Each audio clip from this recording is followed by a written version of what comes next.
Buenos días, mis queridos hermanos. Dios nos continúe bendiciendo. No digo que los bendiga, sino que los continúe bendiciendo, porque su bendición ha sido permanente sobre nuestras vidas y sobre todos los nuestros y sobre esta congregación.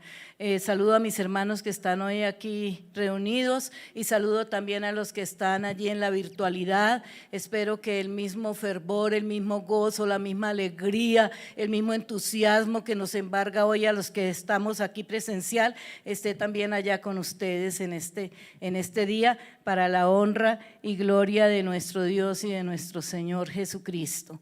Muy bien, mis hermanos, podemos decir, lo hemos dicho muchas veces, yo me alegré con los que decían, a la casa del Señor iremos. Hoy ustedes están aquí en esta casa física, pero mis hermanos que están en su lugar, en su hogar también, ese lugar es una casa de oración, una casa, un altar para el Señor, de manera que con ese respeto y entusiasmo vamos a empezar lo que Dios nos trae en esta mañana.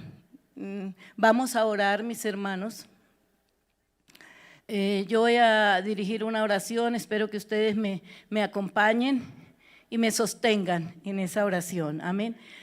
Amado Dios, Señor, delante de tu presencia venimos, Señor. Tú eres bueno, tú eres santo, tú eres grande, tú eres maravilloso, tú eres el Santo de Israel, Padre.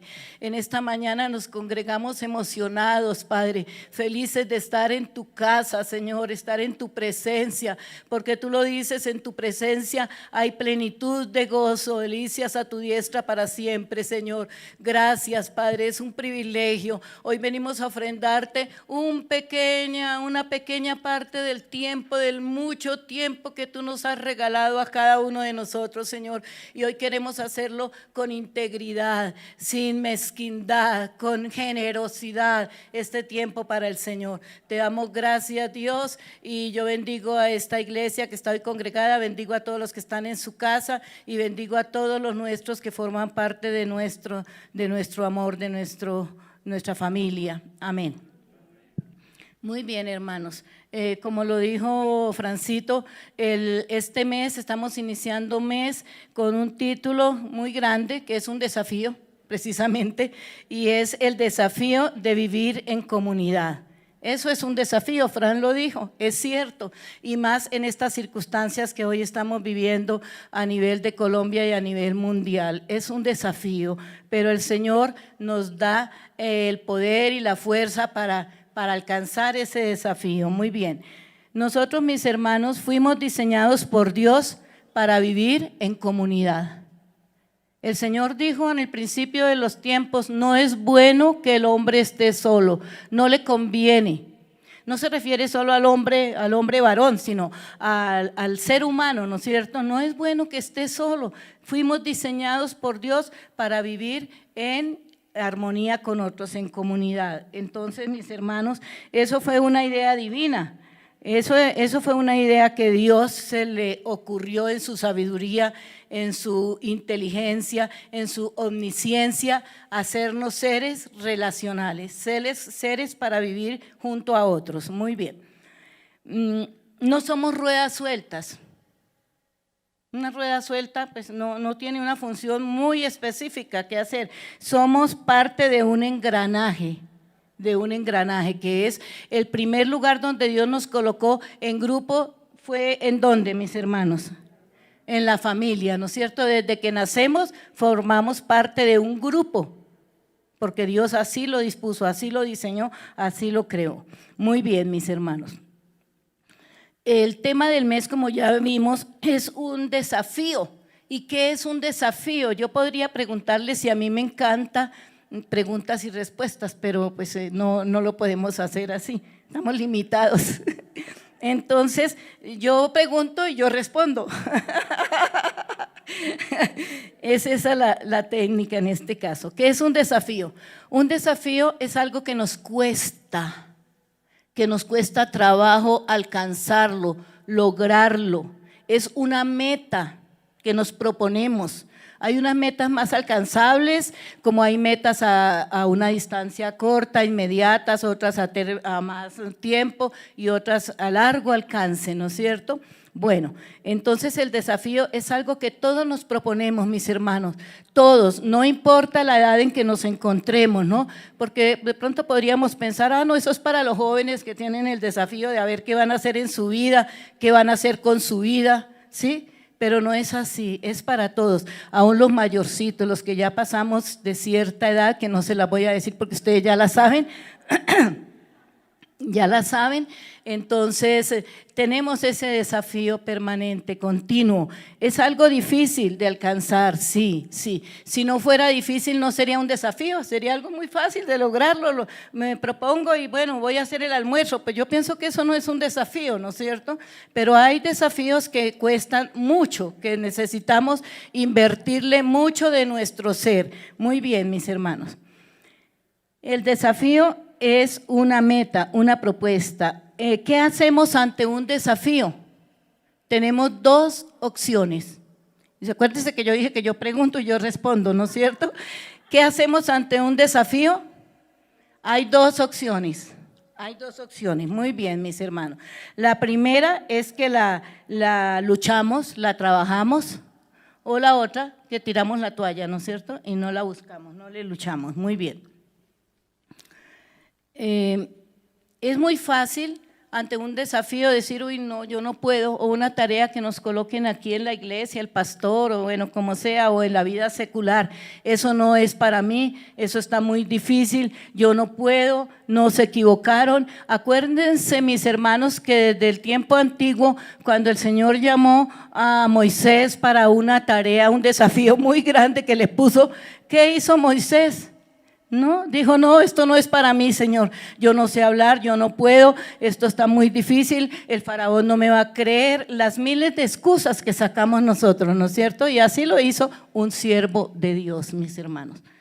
Entonces, mis hermanos, continuemos. El desafío es difícil, pero nosotros tenemos que luchar para alcanzarlo. La primera opción, como ya dijimos, es darnos por vencidos.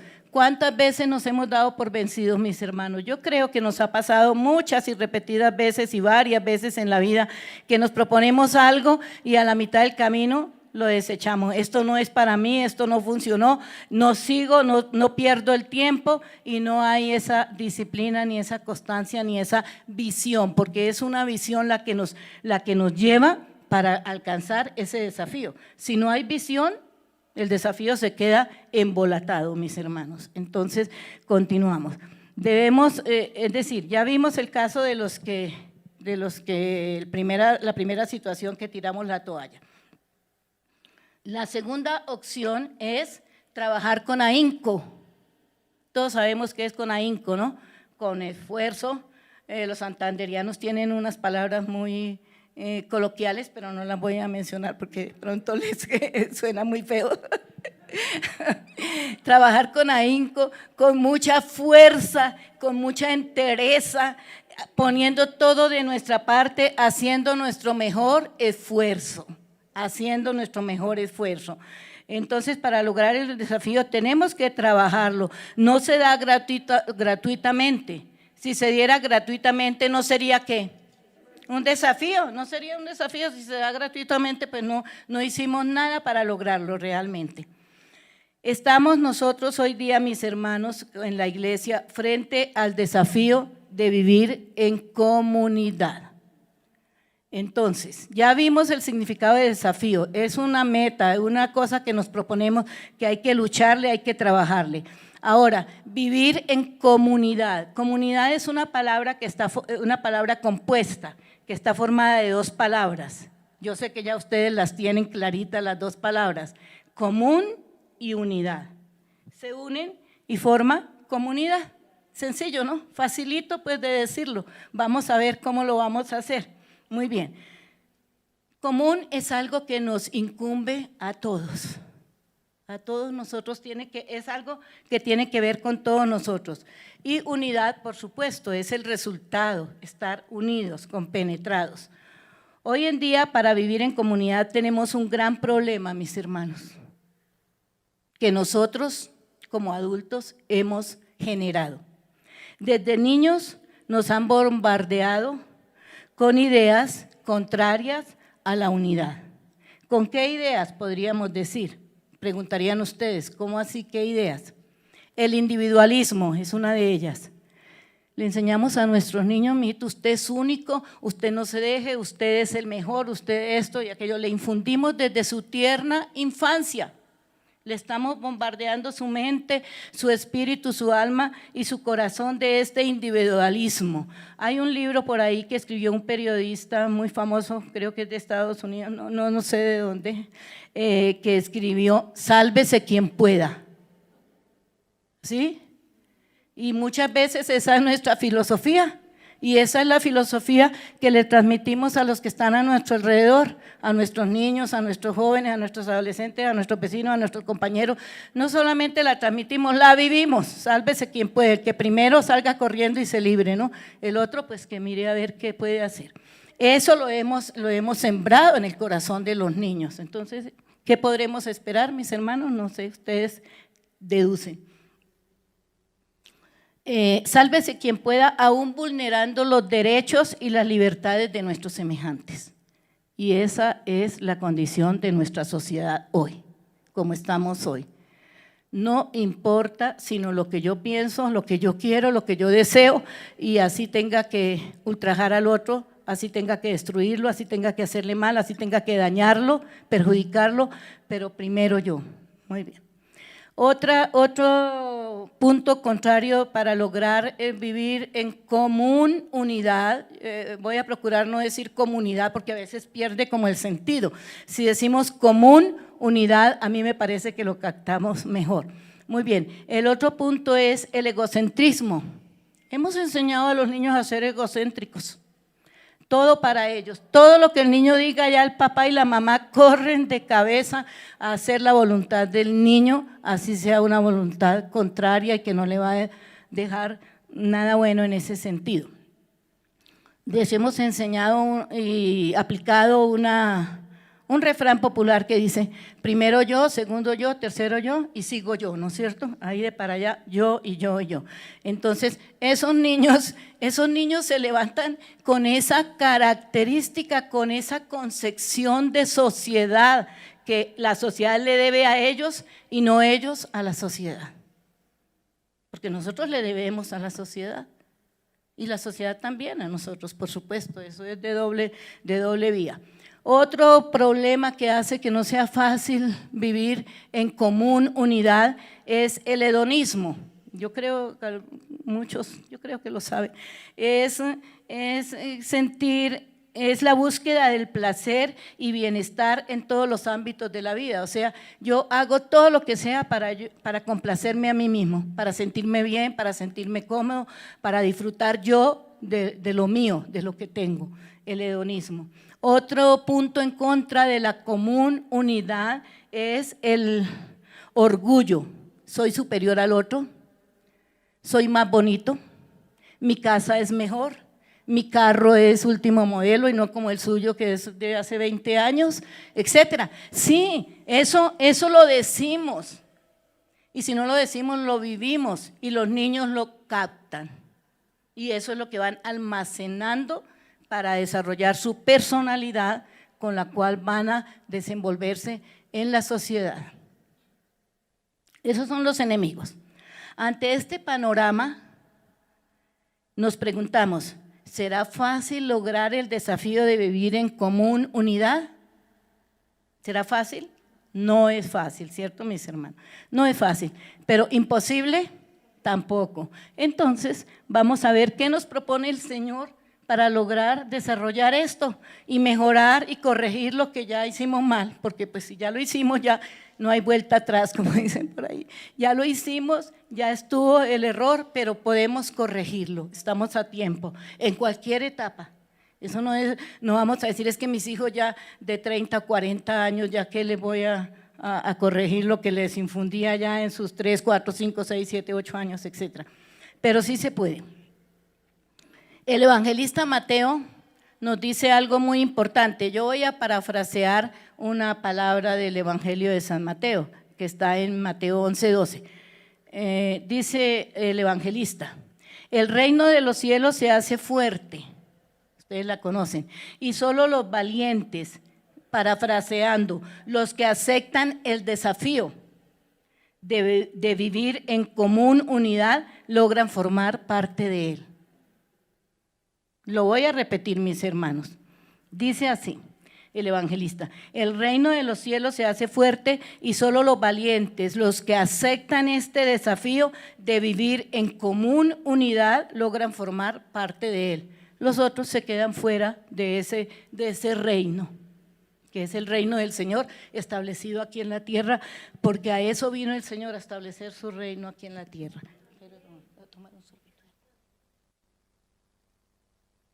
Muy bien. Para lograr este desafío, el Señor Jesús nos enseñó y demostró cómo hacerlo. Él, como un padre maravilloso, como un maestro extraordinario, el maestro de maestros, no nos mandó ahí, sálvense y ayúdense y hagan como puedan, ¿no es cierto? Sino que nos dijo cómo hacerlo.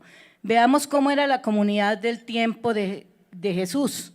¿Cómo era la comunidad en que el Señor Jesús vino cuando vino aquí a la tierra? Entre sus seguidores, ¿qué clase de seguidores tenía? Bueno, tenía pescadores indoctos, o sea, no preparados, no habían estudiado. Y a veces nosotros nos enorgullecemos de que tenemos doctorados o hemos estudiado X, Y o Z carrera, ¿no es cierto?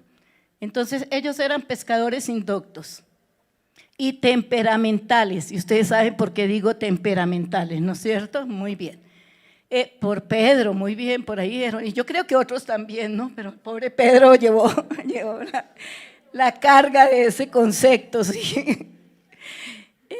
Eran temperamentales, eran cobradores de impuestos. ¿Quién ama a los cobradores de impuestos, mis hermanos? Estamos en época de pagar impuestos. ¿Quién está feliz porque le toca ir a pagar impuestos? No, no estamos felices. Lo hacemos porque es un deber y tenemos que cumplir con ese reglamento. Eran cobradores de impuestos aborrecidos por el pueblo, cobraban los impuestos para Roma y fuera de eso, ¿sabe qué hacían? Cobraban más de lo que correspondía y se robaban el resto y lo echaban a su bolsillo. Corrupción, o sea, la corrupción no es un mal nuevo, ¿no es cierto, mis hermanos? Ha existido desde siempre, el corazón del hombre es inclinado a eso. Muy bien, ¿quiénes más formaban esa comunidad? Prostitutas, enfermos, pobres, ladrones, desechados de la sociedad. Hoy lo llamaríamos parias, ¿no es cierto? Ese vocablo se usa para los desechados de la sociedad. Envidiosos. Bueno, y la lista seguiría, ¿no es cierto? Podríamos seguirla, pero resulta que esa lista la podemos aplicar hoy a nuestra sociedad y a nuestra común unidad que nos falta para lograrla realmente. Era un grupo bien heterogéneo, o sea, bien diferente, con sus altibajos, cada uno con un problema bien grande para el Señor resolverlo. Muy bien, con todos estos personajes, diríamos nosotros, con todas estas joyitas, entre comillas, ¿no es cierto?, le tocó al Señor lidiar en su ministerio aquí en la tierra. Y Él nos dijo que nosotros nos iba a pasar lo mismo, que nos mandaba como ovejas entre lobos, ¿no es cierto? Es decir, la misma situación. ¿Cómo lo hizo el Señor Jesús con estas joyitas para poder hacer común unidad? Partiendo de unas características o columnas fundamentales. Él estableció unas características o columnas fundamentales para lograrlo. Si yo les preguntara a ustedes, como me gustaría hacerlo, pero no lo voy a hacer, ¿cuáles serían? Yo creo que estarían, de una me dirían algunas, yo traje aquí, voy a traer a colación 4 nomás, serían muchísimas más, pero algunas que a mí con el Espíritu Santo de Dios me ayudaron para considerarlas en esta mañana. La primera es la fe. Sin fe no hacemos nada. Sin fe no estaríamos aquí. Sin fe no formaríamos este grupo que hoy estamos acá, ¿sí? Entonces la fe es el fundamento, ahí empezando con la fe. Solo los voy a enumerar. La fe. Segunda característica, el amor. Tercera característica, servicio. Cuarta característica, reconciliación. Reconciliación. Estas características forman como un pegante, son la cohesión, lo que nos mantiene unidos, así, como común unidad, como comunidad de fe. Estas 4 características, mis hermanos.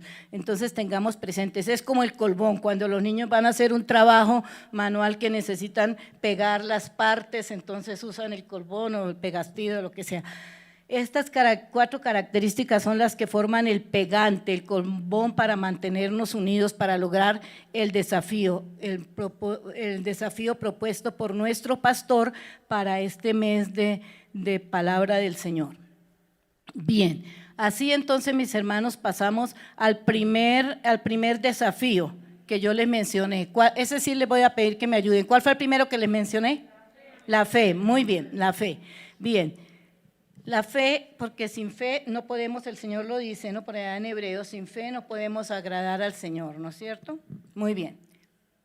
Y sin fe no podemos entendernos, no podemos reunirnos, no podemos hacer esta comunidad realmente.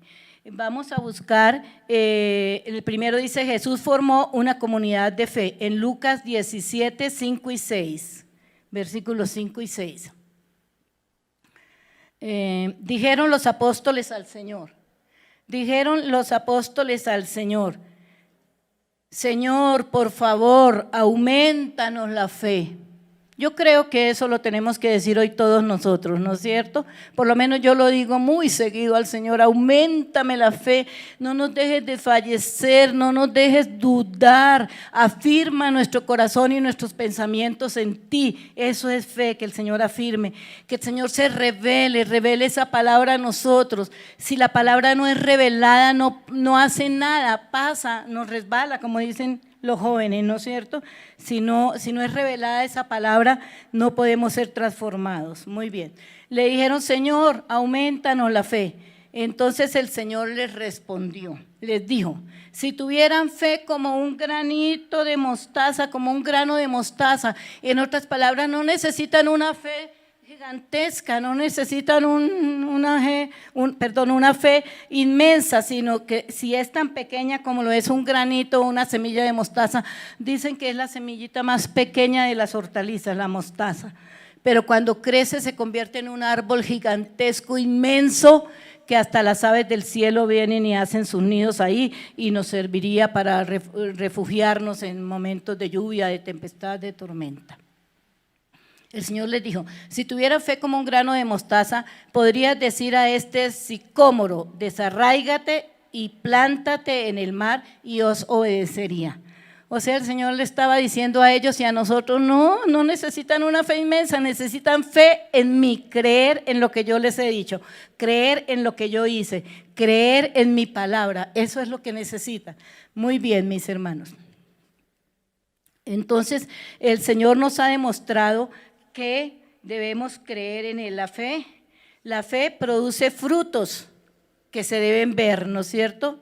La fe produce frutos que se deben ver en todo momento, porque pues uno dice yo tengo fe, pero sus frutos, su manera de vivir, de ser, de actuar no lo evidencia.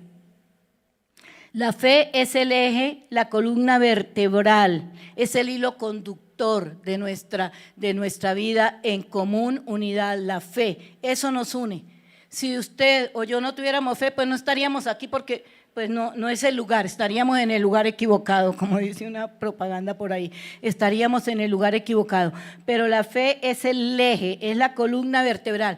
¿Qué hace la columna vertebral en nuestro cuerpo? Es la que nos sostiene, ¿no es cierto? Nos mantiene derecho, nos mantiene en nuestro puesto, ¿sí? Eso hace la fe en la vida de comunidad, de la fe en el Señor Jesucristo. Hoy estamos aquí porque tenemos fe en el Señor Jesucristo. Esto nos une, la fe nos une, nos iguala, nos identifica, nos sostiene. Gracias. La fe nos une, nos iguala, nos identifica, nos sostiene. Algunos ejemplos de fe, yo también sé que ustedes los conocen, pero aquí mencioné unos poquitos. Dice así. El primer ejemplo que yo pude anotar, los discípulos cuando estaban en alta mar y el barco estaba a punto de zozobrar, ¿Qué hicieron? Buscaron al Maestro, al Señor Jesús. ¿Por qué lo buscaron? Porque tenían fe en Él, porque sabían que Él los podía salvar de eso, Él los podía ayudar. La fe fue la que movió a los discípulos a despertar al Señor y decirle: oiga, Señor, sálvanos que perecemos. Y el Señor accedió a su llamado y lo salvó, les respondió. En la oración que estaba haciendo Cristian esta mañana también, y nuestro hermano William, cuando antes del culto que nos reunimos para orar, oramos por Colombia. Eso es una necesidad, una carga, mis hermanos. Eso no se puede dejar para el día que nos congregamos. Eso no se puede dejar para la noche solamente en el devocional o en la mañana. Es permanentemente, mis hermanos. Lo dijeron aquí cuando vamos por la calle, cuando vamos en el camino.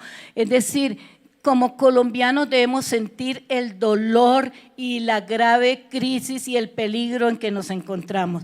Pero como tenemos fe en el Señor Jesucristo, vamos como los discípulos a donde el Señor: Señor, sálvanos, salva Colombia, sálvanos que perecemos, sálvanos, Señor. Y el Señor dice en su palabra que el enemigo venga como ríos, el Señor Jehová levantará bandera de victoria. Entonces esa palabra nos apropiamos nosotros y declaramos que Colombia será de bendición y no será destruida, no se logrará lo que los malos quieren hacer con nuestra nación.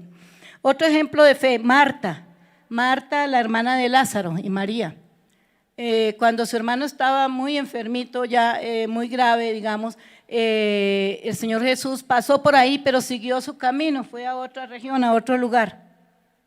Cuando regresó, ya Lázaro había muerto, y entonces Marta, por fe, le dijo al Señor: Señor, si hubieras estado aquí, mi hermano no habría muerto. ¿Qué es eso? Fe en el Señor Jesús, fe en el poder del Señor Jesús para sanar, para salvar, para rescatar aún de la muerte. ¿Y qué ocurrió después? Aún el Señor vino y lo levantó y manifestó su gloria resucitándolo. Entonces, ejemplo de fe también Marta. Otro ejemplo de fe que a mí me ha impactado mucho, yo lo he dicho en diferentes grupos y no me canso porque me gusta mucho, no me canso de decirlo. La fe del leproso, el leproso solo, el que él estaba solo. Él, a pesar de su condición, desafió todo lo que tenía que desafiar para poder llegar a donde él quería llegar, donde el Señor Jesús, porque este leproso tenía fe, sabía que si llegaba donde él y le suplicaba, ese Señor, ese Dios, ese Señor Jesús lo salvaría. Y el leproso venció. Ustedes no se imaginan cuánto tendría que vencer. Ellos eran rechazados, ellos tenían que vivir por allá lejos de la sociedad, no podían vivir en común unidad, eran solitarios por allá por el miedo de que el contagio, no sé, pero eran desechados, los consideraban pecadores terribles porque pues habían adquirido esa enfermedad. Entonces este hombre venció todos esos paradigmas, todas esas ideas contrarias, luchó, trabajó y consiguió lo que quería porque tenía fe. Y llegó donde el Señor y le dijo: Señor, si quieres puedes sanarme, si quieres, con humildad. Eso es una expresión de humildad, ¿no? No es que me tienes que sanar, Señor, sino si quieres, si te parece, si está bien, sáname, Señor, porque yo sé que tú puedes. Y el Señor, movido a misericordia, lo tocó, lo sanó y lo salvó. Entonces, ejemplos de fe.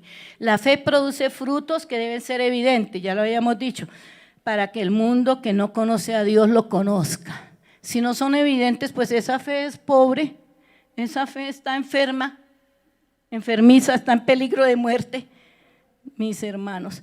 Santiago nos dice, Santiago es el apóstol que escribió con un sentido de practicidad y espiritualidad enormes, aunque su palabra es sencilla y cotidiana, pero con un fundamento grande. Y el apóstol Santiago dice en Santiago 1:17, la fe que no tiene obras es muerta en sí misma.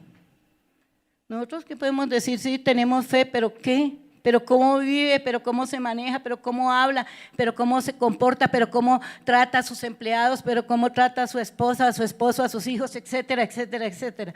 Entonces tenemos que evidenciar que tenemos fe en el Señor y que nos rendimos a sus mandatos, a sus demandas y a sus exigencias, y por eso vivimos diferente a como vive el mundo hoy. Ahora, en medio del mundo donde vivimos, sabemos que, el mundo donde vivimos sabe que somos hombres y mujeres de fe, somos ejemplo a nuestros hijos, ejemplos de fe en este caso, somos ejemplo a nuestros familiares, a los que nos rodean, a nuestros compañeros de trabajo, a nuestros vecinos, etcétera. No, la fe no se manifiesta solo con palabras, sino con obras. Nuestra manera cotidiana de vivir evidencia que somos una común unidad de fe en Jesucristo. Eso sí nos lo respondemos cada uno. Vuelvo, hago la pregunta. Nuestra manera cotidiana de vivir evidencia que somos aquí en la Iglesia del Polo del Norte una común unidad de fe en Jesucristo. Que así sea y así nos siga ayudando el Señor. Muy bien. Otra de las características que el Señor Jesús estableció para formar esa común unidad con estas joyitas que ya dijimos que tenía como seguidores, entonces fue la característica del amor. El amor es ese pegante más fuerte que la fe. Eso es ¿cómo se llama otro pegante más fuerte que el colbón? Super bonder, bueno, un super bonder. Ese es un super bonder que no, lo que se une con eso no se despega, mis hermanos. Entonces así tenemos que ser nosotros con esta característica. Jesús formó una comunidad de amor. En Mateo 22, 36 a 40 está la palabra del Señor que nos habla al respecto. Dice así el Señor. Es que vino un fariseo, pues conocedores de la ley, ¿no es cierto? Pero él, ufanado de que sabía mucho, y dijo: voy a ponerle una cascarita al Señor, a ver si cae, si dice algo incorrecto. Y entonces llegó y le dijo: maestro, ¿cuál es el gran mandamiento en la ley?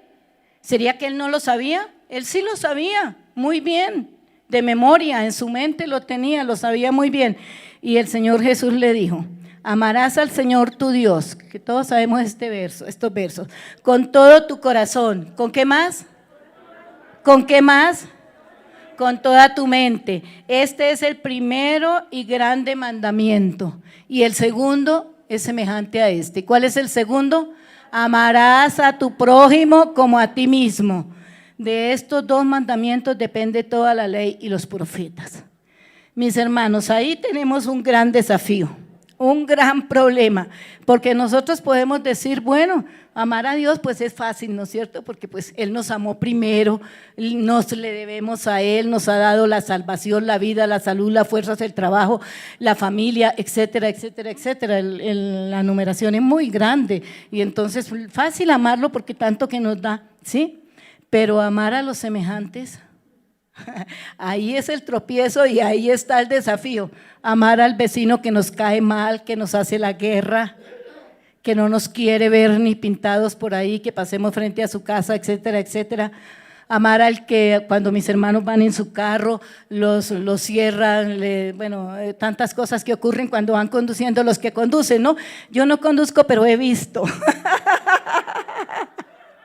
He visto estos casos. ¿Es fácil amarlos? No, no es fácil. El Señor lo sabía que no era fácil. Por eso Él nos da los ingredientes, los métodos, las maneras para que lo logremos. Entonces no es fácil, mis hermanos, pero el Señor dijo: amarás a tu prójimo como a ti mismo. Y yo digo, ¿cómo te amas tú? Nos amamos, ¿cierto, hermanos? Por eso queremos estar sanos, queremos estar bien, nos cuidamos, queremos estar bien vestidos, hacemos ejercicio, es decir, porque nos amamos y queremos estar bien, nos alimentamos bien también, nos amamos. Pero el Señor nos puso ese desafío: ame a su semejante, o sea, al que está cerquita a usted, al más cercano, al más próximo, eso quiere decir semejante. el más próximo. Ame al más próximo a usted como si fuera usted amándose a sí mismo. Amén. Entonces, mis hermanos, un desafío grande, pero el Señor nos capacita y nos ayuda porque Él nos dejó un ayudador. ¿Quién es el ayudador? El Espíritu Santo de Dios, ¿no es cierto? Él es el ayudador, el consolador, el fortalecedor, el que nos recuerda todas las cosas. Muy bien, mis hermanos. El Señor, el que nos guía, muy bien. El Señor nos dijo, el Señor Jesús nos dio el más grande ejemplo de amor que se puede ofrecer, su vida misma. De ahí para allá sí ya no hay más nada.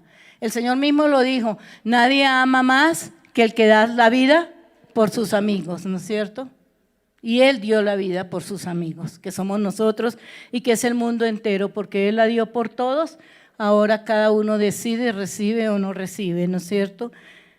Muy bien. Hay esta expresión de que nadie ama más que el que da la vida por sus amigos, es una palabra del Señor, pero nosotros la hemos desvirtuado muchas veces, porque usamos a veces tanto que decimos, uy, yo daría mi vida por comprarme ese vestido, yo daría mi vida por tener un carro como el que tiene el otro, ¿sí? Yo daría mi vida porque me dieran este empleo, etcétera. La hemos usado secularmente y desvirtuando el valor que el Señor le dio. Pero el Señor le dio el valor de que nadie ama más que el que da la vida, que el que se pone por el otro, que el que se ofrece por el otro, que el que quiere llevar la culpa del otro para no avergonzarlo, para no hacerlo quedar mal, para no hacerle daño. Eso es el amor. Eso es. ¿Qué es amar entonces? Pregunté. Eso hay muchas cosas, porque empezando que hay diferentes tipos de amor, ¿no es cierto? Que ustedes también conocen lógicamente. Entonces, pero el amar en este sentido del reino del Señor, de esta común unidad de fe, ¿qué es amar? Amar es querer el bien del otro, querer el bien de mi hermano, querer el bien de mi vecino, hacerle bien y no mal. El Señor nos mandó a hacer bien, es más, nos mandó a pagar bien por mal, ¿no? Y la filosofía del mundo es que si le hizo, hágale, ¿no es cierto? Y a veces le hemos enseñado a los niños, si le pegan, pegue, no se deje. Eso es contrario a lo que el Señor nos ha mandado. Eso es contrario, totalmente contrario, no hay término medio, no hay una aceptación ahí medio que sí, medio que no. Amar es querer el bien del otro. El Señor Jesucristo nos amó tanto, dice en Juan 3:16, que ustedes lo conocen. Hoy el Señor nos está recordando, ¿no? Nada es nuevo, todo ya está dicho, pero el Señor necesita recordárnoslo. Entonces nos dice en 3:16, Juan 3:16, porque de tal manera, me la pueden decir conmigo, porque de tal manera amó Dios al mundo que ha dado a su Hijo unigénito para que todo aquel que en Él cree, corrección, no es crea, es cree, con doble E, para que todo aquel que en Él cree no se pierda, sino que tenga vida eterna. Y eso es grandioso. A veces no hemos valorado el significado de lo que es la vida eterna. Con Cristo o sin Cristo, no hay término medio. Por eso debemos luchar para no perder esa bendición tan grande. Es cree, para que todo aquel que en Él cree, ¿cuándo? Hoy. ¿Cuándo? Mañana. ¿Cuándo? Pasado mañana. ¿Cuándo? El año entrante. ¿Cuándo? Cuando ya esté viejito, etcétera, etcétera, etcétera. Sí, porque pues es que eso es una carrera de permanencia, ¿no es cierto? De resistencia. Hay competencias que son así, ¿no es cierto? Atletismo de resistencia, ciclismo, etcétera. Hace poquito que pasó la carrera el Tour de Italia, bueno, el Giro de Italia. Yo decía, Dios mío, qué resistencia estos hombres, Dios, qué valientes, cuánto se esfuerzan por alcanzar esa meta, un premio que pierde el valor dentro de poco tiempo. Eso no es perenne, eso no es permanente, no es duradero, no es eterno, pero luchan, se sacrifican, se aíslan y comen especial, etcétera, hacen todo a su alcance para alcanzar esa meta. Y nosotros, nuestra meta es la vida eterna, para allá vamos por ese caminito, mis hermanos. Entonces, permanecer siempre. ¿Cómo debe ser el amor en el que se fundamenta el desafío de nuestra común unidad? ¿Cómo debe ser ese amor? ¿Qué características debe tener ese amor que nos tiene que unir? Y yo sé que ya ustedes creo que en su mente se fueron a Primera de Corintios 13, ¿no es cierto? ¿Ya tienen la lista completica, mis hermanos? Bueno, yo se las voy a recordar unas pocas cosas porque son bastantes. Eso. Entonces, en Primera de Corintios 13, el Señor nos hace una descripción total de cómo es el amor que nos debe unir como comunidad de Jesucristo. Sufrido. A veces uno ama, pero a ver para qué obtengo con ese amor, ¿sí? ¿Qué puedo sacar? ¿Qué complacencia puedo obtener? El amor es sufrido, es benigno, no tiene envidia, no es jactancioso, no se envanece, no hace nada indebido, o sea, no debido. No busca lo suyo, no se irrita, no guarda rencor, no guarda ofensas para después sacarlas como un arma para herir al otro. Amén. ¿Sí lo hacemos? No sé. Pero a veces guardamos cosas y dice, esa se la guardo, cuando me la haga se la saco, ¿no es cierto? Entonces, hermanos, eso no es, ese es el amor que el mundo nos enseña, ¿sí? Pero no el amor que Dios quiere que vivamos, mis hermanos. Nosotros tenemos que amar a Dios y amar al prójimo, eso es imperativo, o sea, tajante, eso es una orden que se cumple o se cumple, no hay opción de no cumplirla. Como ya dijimos, esto de amar a Dios es como más fácil, pero amar al prójimo nos cuesta, que el Señor nos ayude, ¿no es cierto? Que el Señor nos ayude, porque yo no estoy aquí diciendo lo que Dios me ha puesto en mi corazón para hacer sentir mal a nadie, sino que eso nos pasa porque el Señor dijo, engañoso es el corazón más que cualquier otra cosa y perverso, ¿quién lo conocerá? Entonces, tenemos esa inclinación, lo que tenemos que andar es pilas cuidando el corazón, cuidando todo nuestro ser interior para no dejarnos sacar del propósito de Dios. Amén. Esa es la solución. Muy bien. Muy bien. En Primera de Juan, el apóstol Juan, como Santiago era el apóstol de la practicidad, Juan es el apóstol del amor. Muy bien. Entonces, aprobados, mis hermanos. Respondieron muy bien. En Primera de Juan 4:20 dice, si alguno dice yo amo a Dios y aborrece a su hermano, es que mentiroso. ¿Será que somos mentirosos delante de Dios? De pronto delante de los hombres no, porque aparentamos, ¿no? Pero delante de Dios, que escudriña los corazones y pesa los espíritus y conoce hasta las intenciones y los pensamientos y todo lo que está dentro de nosotros antes de que salga a nuestra mente o a nuestra boca.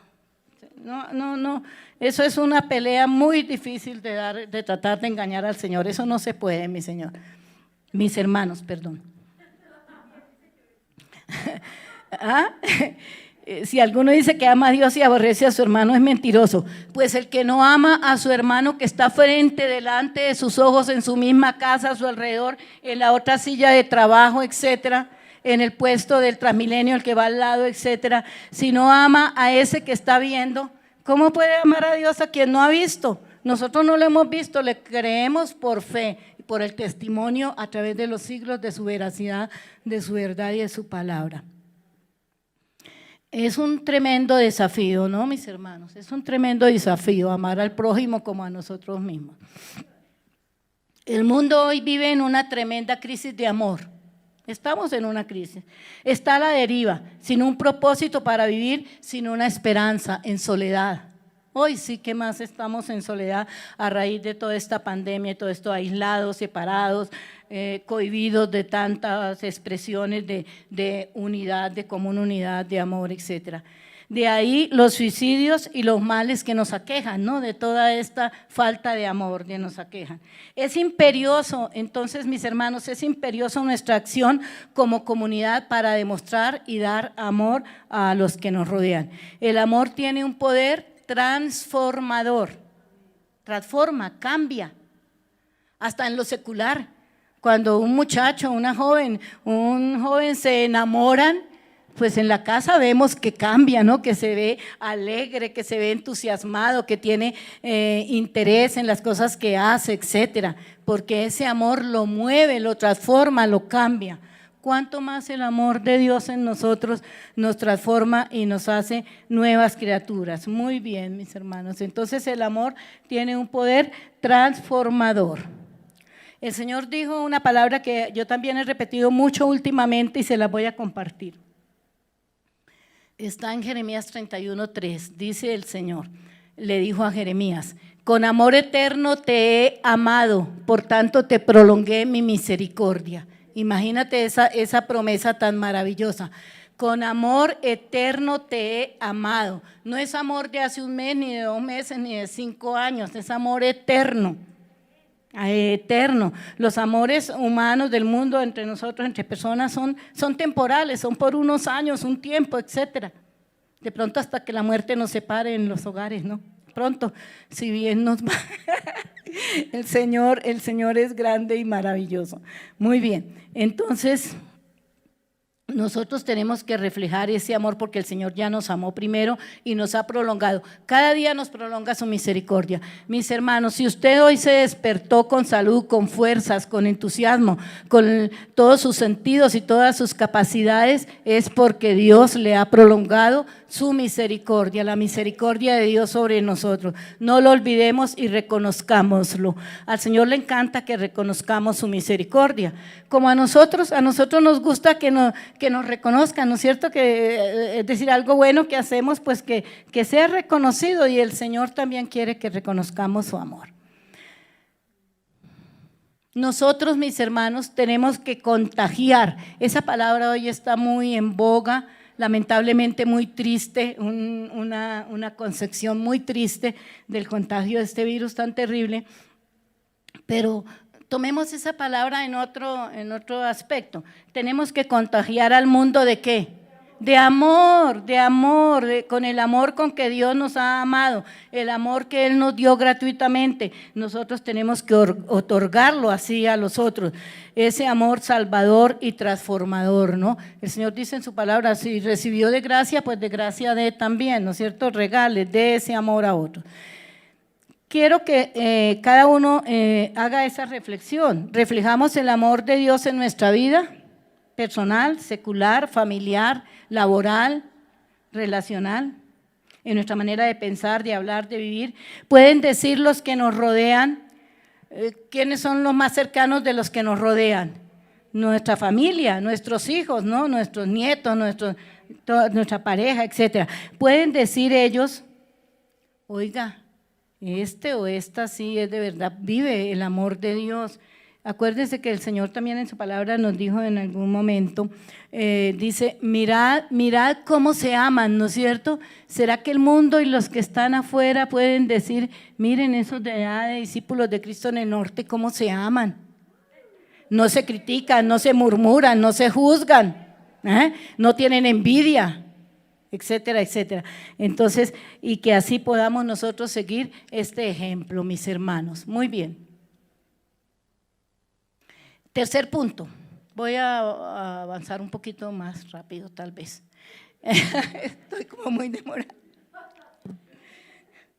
El tercer punto dice, Jesús formó una comunidad de servicio.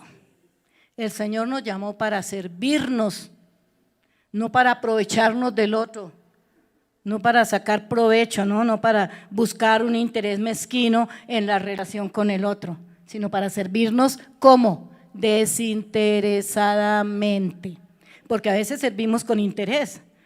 Yo tengo que servir porque es el jefe y si yo no les hago ese favor o no, entonces después pues, yo voy a salir perjudicado o perjudicada. Entonces el Señor en este parámetro dice en Mateo 20 del 25 al 28. Lo voy a leer, yo aquí dice así.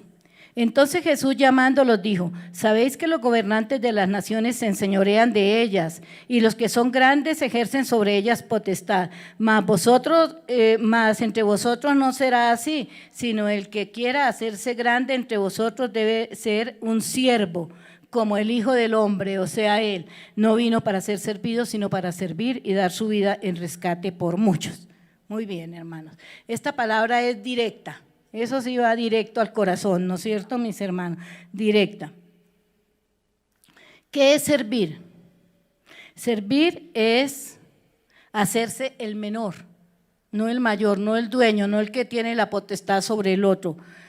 Y ayudar y ver la necesidad del otro y ayudar a resolverla. Eso es servir. No es decirle anda y vuelve mañana, como dice, creo que en Proverbios, dice cuando alguien te pida ayuda y tienes contigo cómo ayudarle, no le digas anda y vuelve mañana, que mañana te daré, cuando tienes tú la forma de hacerlo. Y no solamente en el aspecto de dar una ayuda económica, sino en muchos otros sentidos. ¿A quiénes sirvió Jesús? Jesús sirvió a los que estaban a su alrededor, a los que ya mencionamos, las joyitas que mencionamos y toda la comunidad donde él se desenvolvía, sirvió a esta comunidad, a los rechazados, a los enfermos, etc. Y el servicio se realiza en dos direcciones. El servicio que nosotros podamos brindar se realiza en dos direcciones, individualmente y colectivamente. Perdón que se me refundió aquí. Muy bien. Bien, individualmente, yo sirviendo a mi semejante, o sea, directa, ¿no? Yo y el otro, le presto un servicio, le hago un favor, soy condescendiente con él, de acuerdo a mis posibilidades, claro. Pero es que a veces nunca tenemos posibilidades, hermanos, entonces ese es el problema, ¿no es cierto? Que vemos la necesidad, pero a veces decimos, no, tal vez hasta yo tengo más necesidad que el otro, ¿no? Entonces eso el Señor lo mira, eso no lo puede calibrar ninguno de nosotros sino el Señor. Individualmente y colectivamente, la iglesia como comunidad cubre necesidades. Aquí tenemos un ministerio que se llama el de obra social y su función principal es cubrir necesidades, ¿no? Hemos participado nosotros para ayudar a resolver necesidades de nuestra comunidad. Hemos participado con el grupo de la labor social, en el Ministerio de Labor Social, o hemos sido egoístas. Hay unas expresiones populares que a mí me impactan también y aquí las anoté. O hemos sido egoístas. A veces decimos todo para acá y nada para allá, ¿no es cierto? Eso es una ley que se conoce secularmente como la ley del embudo. El embudo es ancho para un lado y angosto para el otro, ¿no es cierto? Entonces nosotros a veces aplicamos esa ley, lo mejor, es decir, todo para mí y muy con gotero para el otro, para ayudar, para bendecir. Entonces el Señor nos ayude a ser generosos en este aspecto.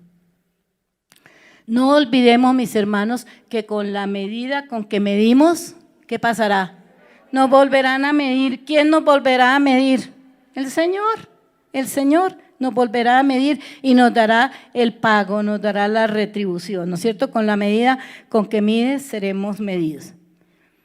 Las necesidades que cubrimos no solo son materiales, hay necesidades de tipo emocional, espiritual, afectivo, relacional, etcétera, personas solas, lo que ya dijimos. Nuestros hijos ven en nosotros un ejemplo de servicio abnegado, sacrificado para servir en la obra del Señor. ¿Lo estarán viendo hoy día? ¿O nos han oído decir, uy, qué pereza, hoy tengo que ir a la iglesia a servir? ¿Sí? Y mis hermanos, eso es gravísimo el daño que le estamos haciendo a nuestros hijos, que sin darnos nosotros cuenta, ellos sí lo están recibiendo, percatando y asimilando. Entonces, mis hermanos, que nuestro servicio sea abnegado, sea sacrificado, que podamos decir como el rey David, no le ofreceré a mi Dios lo que no me cuesta, sino lo que me cuesta. Me cuesta sacar el tiempo para venir al ensayo, me cuesta sacar el tiempo para los hermanos. Yo los admiro a los hermanos de comunicación y a todos, a cada uno en su ministerio, nos cuesta, pero hagámoslo con gozo, con alegría, no con pesadumbre, porque qué vergüenza con el Señor servirle con pesadumbre. Servirle diciendo, ay, no, yo quería quedarme viendo una película o haciendo otra cosa. Es con sacrificio, mis hermanos, porque Él lo ofreció primero su sacrificio total y pleno por nosotros. En nuestra cultura hay una máxima también que todos conocen: el que no vive para servir, no sirve para vivir, ¿no es cierto? Eso es de la sabiduría popular, pero es muy cierta, mis hermanos. Entonces, mis hermanos, que sí sirvamos para vivir, sirviendo a los que nos rodean, a los que tienen necesidad. Y por último tenemos, Jesús formó una comunidad de reconciliación. Reconciliación es una palabra que tiene un prefijo re. Re quiere decir volver. Conciliar, volver a conciliar, volver a unir una relación rota, volver a unir las partes que se desunieron, ¿no es cierto?, por lo que haya sucedido entre las personas. Muy bien. Y el Señor Jesucristo es el mayor ejemplo de reconciliación, porque Él vino con su entrega sacrificial, nos reconcilió con el Padre. Todos nosotros estamos reconciliados con el Padre. ¿De qué nos reconcilió? La relación del hombre con su Creador se rompió en el huerto del Edén, ¿sí? Allí se rompió. Había una relación hermosa de intimidad, de amistad, de compañía, de estar juntos, de caminar juntos, de hablar juntos, pero por el pecado, la desobediencia, que es rebelión contra Dios, se rompió. Entonces Dios resolvió venir a unir esa relación. Cuando hay una relación rota hay dos partes involucradas, ¿sí? El ofensor y el ofendido. En nuestra vida secular ocurre eso. Por parte del ofensor se requiere, para que la relación se arregle, se requiere arrepentimiento. El ofensor, el que ofendió, tiene que arrepentirse y sentir que hizo mal, ¿no es cierto? Y por parte del ofendido, el perdón, ¿no es cierto? Brindar el perdón para que esa relación se vuelva a unir. ¿Y qué fue lo que hizo el Señor Jesús? Eso. Él vino, se entregó, se sacrificó, entregó su vida por nosotros, y esa relación que se había roto en el Edén se volvió a unir en la cruz de Cristo. Y por eso hoy nosotros tenemos reconciliación con el Señor. Por eso fuimos redimidos, por eso fuimos salvados, por eso tenemos opción y la vida eterna, tenemos el derecho de heredar esa vida eterna. Si una de estas dos partes falla, la reconciliación no se da. Si no hay el perdón por el ofensor, si no hay el arrepentimiento por el ofensor, o no hay el perdón por el ofendido, pues la relación quedó rota. Pero aquí en nuestro caso la relación no quedó rota, quedó unida por el puente que es Jesucristo, el mediador entre Dios y los hombres. Muy bien. Entonces, mis hermanos, nosotros reconocemos hoy y damos gracias al Señor que Él ofreció su vida, ofrendó su vida, se puso por nosotros sus amigos, se puso entre Dios el Padre y nos dio esta salvación tan grande. Mis hermanos, qué bueno que podamos seguir formando parte de esa comunidad de servicio, comunidad de fe, comunidad de amor y comunidad de reconciliación. Entonces, mis hermanos, yo los invito en este momento a que nos coloquemos de pie, y los que quieran vamos a disponernos para orar al Señor, para clamar, para suplicarle que nosotros podamos seguir siendo parte de esta comunidad que el Señor vino a establecer aquí en la tierra. Vamos a orar. Amado Dios, Señor, delante de tu presencia nos presentamos este grupo que estamos aquí, mis hermanos que están en su casa también, Señor. Nos unimos, si es posible nos podemos unir de la mano los que están ahí cerca y declaramos, Señor, que con tu gracia, con tu poder y con tu ayuda, Señor, somos y seremos una comunidad, Señor, de fe, de amor, de servicio y de reconciliación. Tú nos has puesto como instrumentos de reconciliación porque llevamos al hombre que no está reconciliado, lo llevamos a tu presencia, Señor, a que se reconcilie contigo, Señor.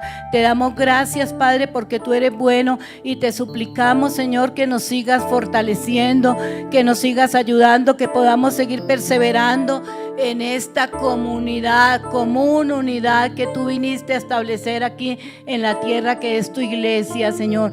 Que podamos vivir el desafío de vivir en esta común unidad, ayudándonos, amándonos, sirviéndonos y reconciliándonos cuando es necesario hacerlo, Señor, y que sigamos también siendo instrumentos de reconciliación frente al mundo, Señor.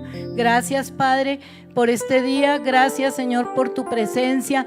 Gracias, Señor, porque yo creo firmemente que esta palabra que tú nos has regalado esta mañana, Señor, permanecerá en nuestro corazón, Señor, para cumplir el propósito que tú tienes con nuestras vidas y con nuestra iglesia. En el nombre de Jesús, amén, Señor. Gracias. Gracias por conectarte con Discípulos de Cristo Norte, donde una nueva vida es posible. Gracias por conectarte con Discípulos de Cristo Norte, donde una nueva vida es